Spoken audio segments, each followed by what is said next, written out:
அதாவது மாணவிகள் 2 பேருக்கு இருக்கிற விகித சதவீதம் எவ்வளோ அப்படின்னா 5:4 கொடுத்துட்டாங்க. Next 18% of the boys and 9% of girls were failed in annual exam. So failed students percentage எவ்வளோ? பாய்ஸ் வந்து 18%, கேர்ள்ஸ் வந்து 9%. பாஸ் பர்சன்டேஜ் கேட்குறாங்க. ஓகேங்களா?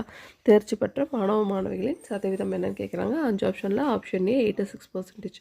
இதே மாதிரியான ஒரு கொஷின் 7 to 24 அன்றைக்கி நடந்த அக்ரிகல்ச்சர் அசிஸ்டன்ட் எக்ஸாம்லேயுமே கேட்டிருக்காங்க இந்த கொஷின். ஓகேங்களா? இப்போ நம்ம ஃபஸ்ட் என்ன பண்ணலாம்னா ஃபெயில்டு பர்சன்டேஜ் கண்டுபிடிச்சிக்கலாம். 5 × 18 + 4 × 9 டோட்டல் எவ்வளோ 9 இல்லையா? ஸோ /9 போட்டுக்கலாம்.